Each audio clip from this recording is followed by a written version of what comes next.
안녕하십니까. 한겨레 캐스트 2013 주간 이슈 전망 시간입니다.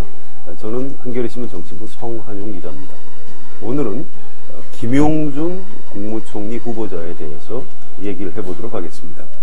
그동안 박근혜 당선인이 첫 번째 국무총리 후보자로 누구를 지명할 것인지 큰 관심을 모았는데요. 지난 24일이죠. 김용준 인수위원장을 국무총리 후보자로 지명했습니다. 아무도 예상하지 못한 깜짝 인사였습니다. 그래도 여론의 반응은 상당히 좀 좋았던 것 같습니다. 장애인 출신으로 대법관 그리고 헌법재판소장까지 지낸 훌륭한 인물로 알려져 있었기 때문입니다. 민주통합당의 원내대변인을 맡고 있는 이언주 의원은 당일 24일 오후에는 논평을 이렇게 했습니다. 살아온 과정이나 인품 면에서 무난한 인물을 선택한 것으로 보인다. 그러나 사흘이 지난 27일에는 정말 원칙과 소신을 지키는 후보자가 맞는지 의심이 든다. 이렇게 매우 부정적인 톤으로 논평 내용이 바뀌었습니다. 도대체 무슨 일이 벌어지고 있는 것일까요? 지금부터 하나씩 살펴보도록 하겠습니다. 오늘 도움 말씀을 위해서 정치부 석진환 기자 스튜디오에 나왔습니다. 석진환 기자, 안녕하세요. 네, 안녕하세요. 예, 우선 요즘 주로 인수위원회에서 취재를 하고 계시죠? 네, 그렇습니다. 예, 자기소개를 좀 간단히 해주시죠. 네, 정치부 석진환 기자입니다. 2년 전부터 국회와 정당 담당하다가 지금 인수위 출입하고 있는데요. 그전엔 주로 사회부에서 오래 근무하면서 청문회 검증을 많이 했었습니다. 정치부 와서도 또 청문회를 자주 하게 돼서 김용준 후보자가 지금 인수위원장을 맡고 있는데요. 이분이 국무총리 후보자로 지명받을 것이다 이렇게 관측한 사람들이 있었습니까? 없었습니다. 솔직히 저희가 기사에도 쓴 적이 있는데요. 예. 그 지금 당선인 대변인 2명, 그다음에 인수위 대변인 1명 이렇게 있는데 세 분 모두 발표 직전까지 모르고 있었다고 털어놓은 적이 있고요. 네. 그다음에 실제로 30초 전에 알았다, 기자들보다. 그래서 사실 전혀 기자들 사이에서는 예상이 안 됐던 인물이고 또 너무 가까이 있다 보니까 기자들 사이에서는 등잔 밑이 어두웠다. 아마 굉장히 그 소수의 측근들만 미리 알고 있었던 것 같습니다. 이 허를 찌르는 인사라는 측면에서는 박근혜 당선인이 성공은 한 것 같은데요. 네. 자, 국무총리를 어떤 사람을 시키느냐 이 문제를 가지고 화합형으로 해야 한다 또는 민생형으로 해야 한다 여러 가지 의견이 있었는데요. 네. 박근혜 당선인이 김용준 후보를 선택한 이유 그건 뭐라고 보십니까? 아주 처음부터 그 김 후보자를 염두에 두고 있었던 것 같지는 않고요. 이제 그래도 박 당선인과 쭉 대화를 해온 그 측근의 얘기를 들어보면 예를 들어서 언론에 거론됐던 조무재 전 대법관이나 김능한 전 선관위원장 같은 분에게 제안을 한 것 같은 느낌이 드는데 그게 여의치 않았던 것 같고요. 그래서 그 측근 얘기가 처음에는 통섭형 총리, 여러 분야에 두루 소통할 수 있는 총리, 그런 총리가 필요하지 않겠냐라는 얘기가 있다가 나중에 이렇게 말이 좀 바뀝니다. 어떻게 바뀌냐면 박 당선인께서 앞으로 책임 장관제를 할 텐데 총리까지 그럴 필요가 뭐가 있느냐, 무난한 관리형이면 되지 않겠느냐, 이렇게 말의 기류가 조금씩 변하는 걸 보면서 이제는 그때쯤 아마 김 후보자를 생각을 했던 거 아닌가 이런 생각이 들고요. 실제로 김 후보자는 그냥 무난한 관리형 총리로 평가되지 않고 있습니까? 그래서 네, 그렇죠. 2인자를 두기 싫어하는 우리 박 당선인의 스타일이 그대로 반영된 인사가 아닌가. 그리고 아마 국회 인사청문회를 좀 비교적 무난하게 통과할 수 있는 인물로 생각을 했던 것 같습니다. 자세한 얘기는 뒤에 하겠지만 장애인 신화나 이런 여러 가지 장점들이 있기 때문에 그런 부분도 좀 고려한 것 같다는 생각이 듭니다. 알겠습니다. 자, 김용준 후보자는 헌법재판소장을 지냈다, 장애인 출신이다, 대법관을 지냈다 이 정도로만 알려져 있는데요. 네네. 어떤 사람인지 인물에 대해서 좀 간략히 소개를 해주시죠. 네, 간단하게 말씀드리면 김 후보자는 1938년 서울생입니다. 서울생인데 언론 보도에 나왔듯이 그 아버님께서 6.25 당시 납북이 되셨다고 해서 납북이 되신 뒤에 호르몬이 이스라엘에서 자랐는데 가정 환경은 굉장히 유복했던 것 같고요. 근데 이제 이 어렸을 때 소아마비로 장애인 2급 판정을 받았습니다. 그래서 고등학교는 서울고등학교를 나왔고요. 그다음에 그 검정고시로 서울법대에 입학한 후에 고등학교 졸업하기 전에 검정고시를 그렇죠. 예, 예. 그러니까 너무 공부를 잘했기 때문에 그런 거겠죠. 굉장히 천재광거는 맞습니다. 예. 예.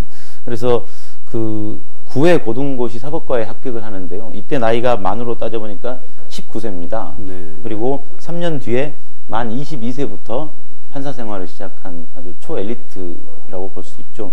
그래서 결국 그 엘리트 코스를 쭉 밟아서 1988년부터 대법관을 했고요.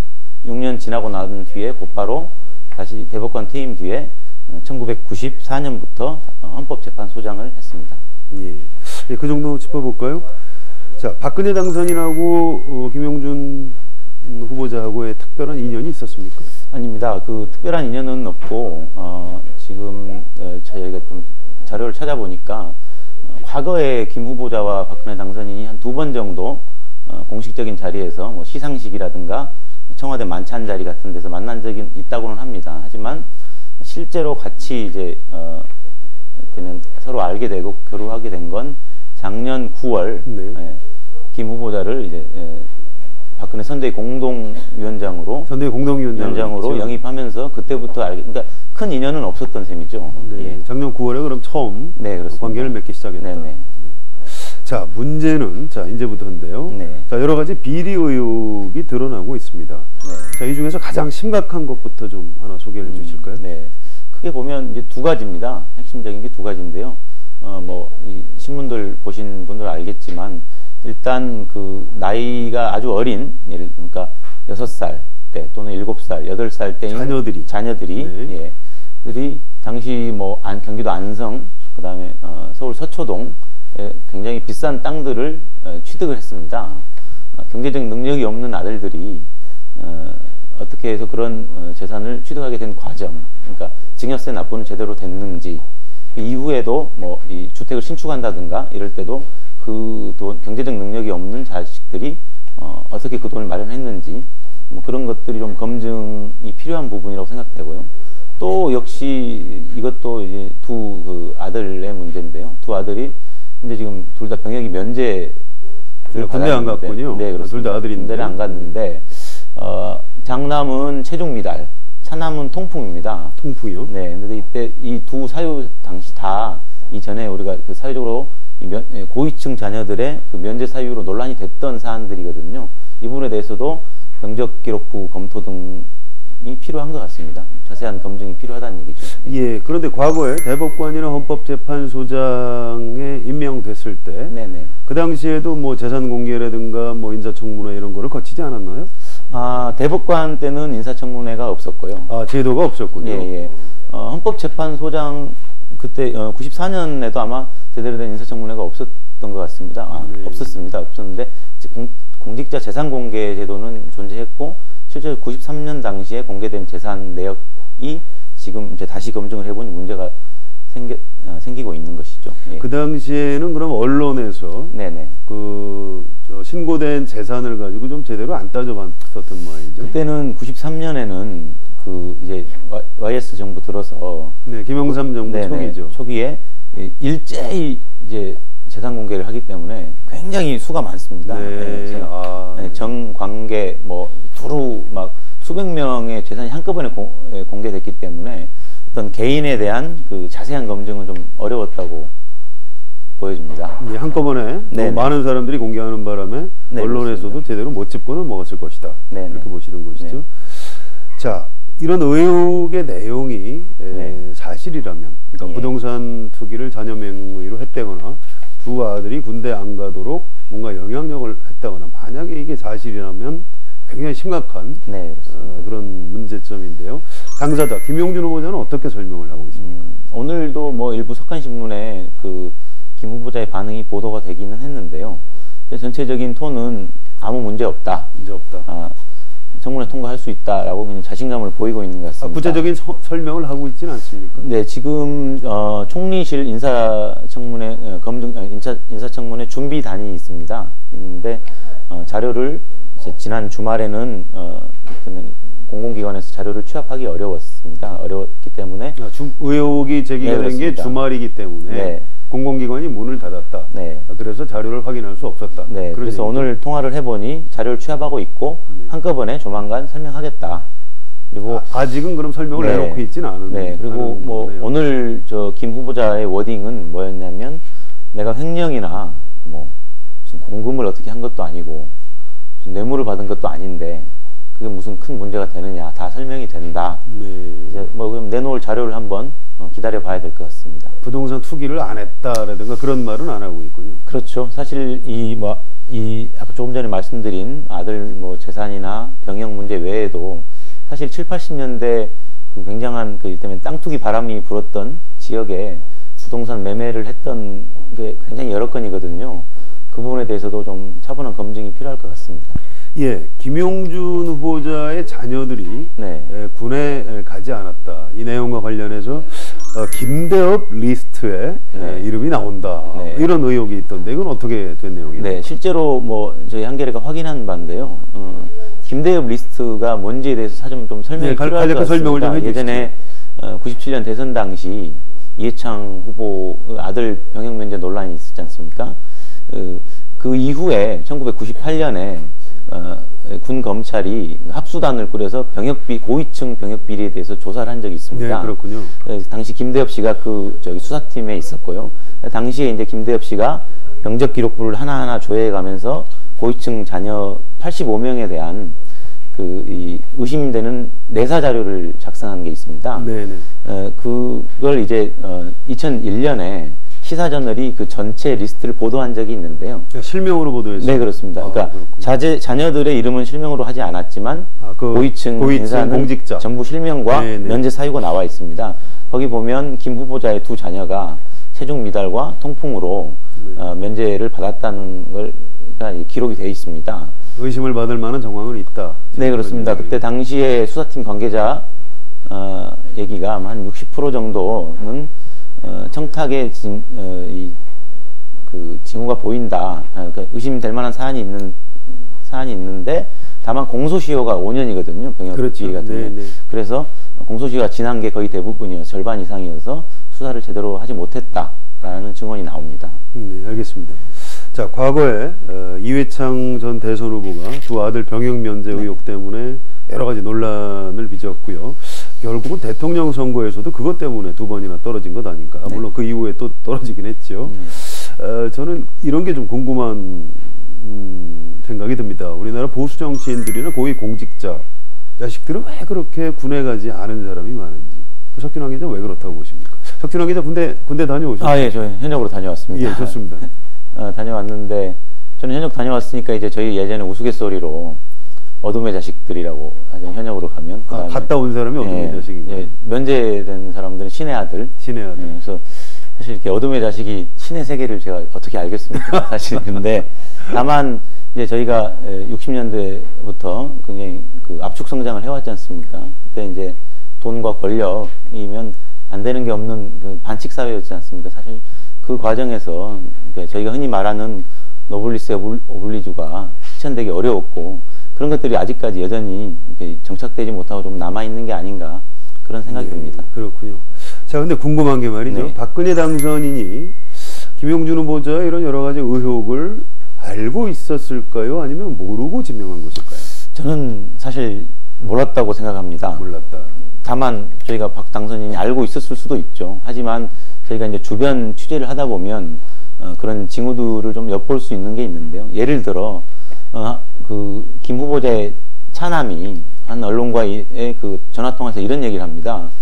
아버지께서 며칠 전에 그 병역 면제 사유에 대해서 물어보셨다.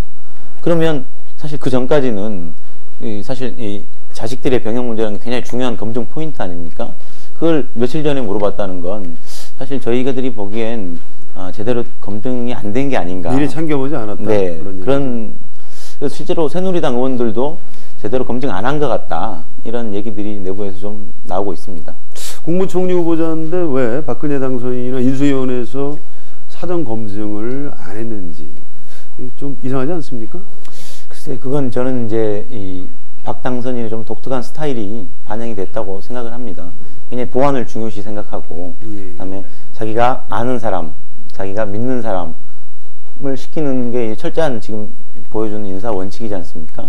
그러니까 그런 부분에 대해서 너무 신경을 쓰다 보니 두루 어떤 그 시스템을 이용해서 두루 여러 분야를 검증하는 그런 측면을 좀 미흡했던 게 아닌가 이런 생각이 듭니다. 네, 보안과 검증 이 두 마리 토끼를 동시에 잡기가 어렵죠. 쉽지가 않죠. 네. 예, 이런 정도 의혹이 혹시 사실이라면 네. 국회 인사청문회 그리고 임명동의 투표를 통과할 수 있을 것인지 이런 부분이 좀 궁금한데 석준환 기자 어떻게 보십니까? 글쎄요, 처음에는 이제 그 전에 이동욱 헌법재판소장 검증을 야당이 아주 세게 했지 않습니까? 그렇죠. 그리고 실제로 지금 뭐 약간 낙마 쪽으로 가는 분위기이기도 하고요. 그래서 더군다나 새 정부의 첫 총리를 야당이 그렇게 강력하게 검증하기 쉽지 않죠. 예. 굉장히 부담을 느낄 거라고 저는 봤습니다. 그래서 처음에 야당도 굉장히 뭐 모두에 소개하셨듯이 무난한 인사라고 평가를 했고요.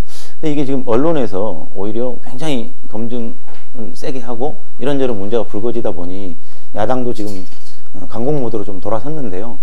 이건 좀 지켜봐야 될 것 같습니다. 네. 알겠습니다. 예, 미국에서 인사청문회는 공직 후보의 무덤이다 이런 말이 있다던데요. 자, 우리나라도 국무총리 후보자 정도 되다 보니까 지금까지 살아온 인생 전체가 평가 대상으로 올라서 좀 낱낱이 지금 까발려지고 있는 것 같습니다. 좀 다른 궁금증이 하나 있는데요. 네. 이명박 대통령이 화요일 국무회의에서 이른바 셀프 사면을 할 것이다. 이런 관측이 있는데요. 그런데 박근혜 당선인이 아주 강하게 반대의 의견을 밝혔죠. 네, 그렇죠. 자, 이 부분은 어떻게 된 겁니까? 이제 토요일 날 그러니까 여태껏은 이 특별 사면에 대해서 침묵을 지켜오다가 지난 토요일 날 이제 강력하게 얘기를 한번 했었죠. 네.